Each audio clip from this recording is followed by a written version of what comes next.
Into the new millennium, 2001 to 2012.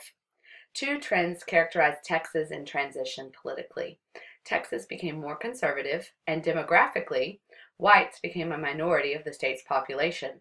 In 2005, the combined population of African Americans, Hispanics, and Asians living in the state surpassed 50% of the state's population. Texas added 4.7 million people between 2000 and 2011.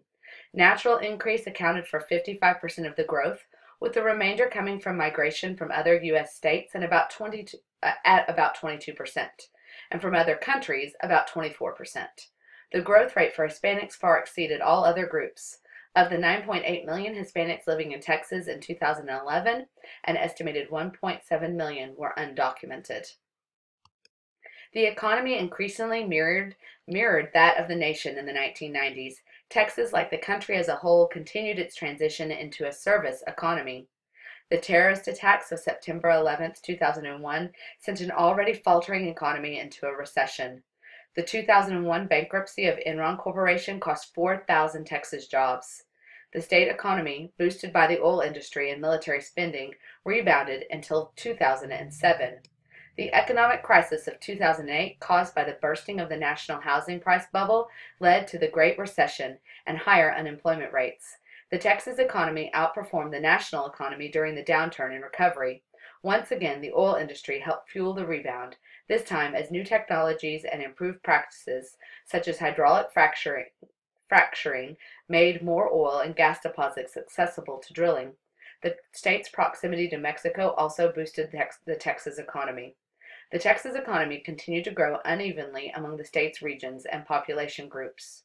Primary industrial and business development occurred in the triangle formed by Dallas, Houston, and Austin, San Antonio. South Texas remained one of the poorest regions in the nation. Development lagged in East Texas and West Texas, regions traditionally dependent on farming and the production of raw materials such as oil. Low wages contributed to 18% of Texas families living in poverty. Texas also trailed national averages in the availability of health care and educated spending. The state's urban areas continue to grow.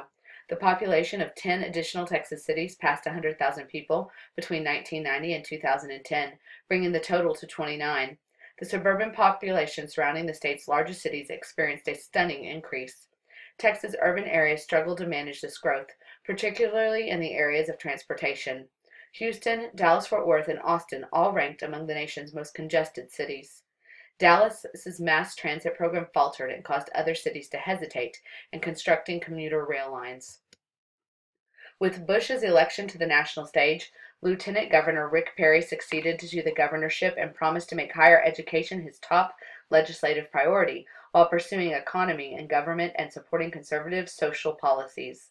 Such measures included a ban on same-sex civil unions and a voucher program for private schools, were championed by social conservatives, but routinely failed in the legislature. To increase support, a divided legislature attempted to redraw legislative districts to reflect population changes from the 2000 census.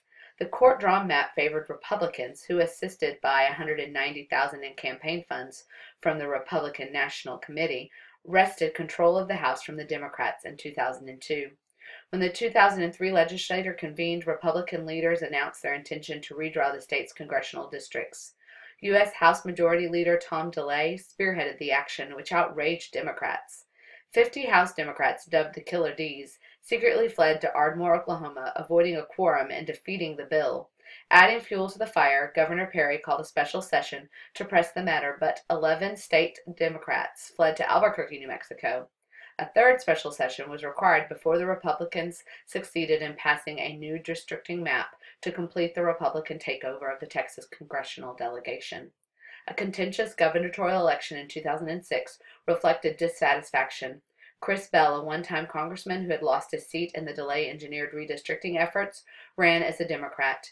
Independent candidates, including Republican State Comptroller Carol Keaton Strayhorn and entertainer and novelist Richard Kinky Friedman, Perry won re-election with 39% of the vote. Perry won re-election again in 2010.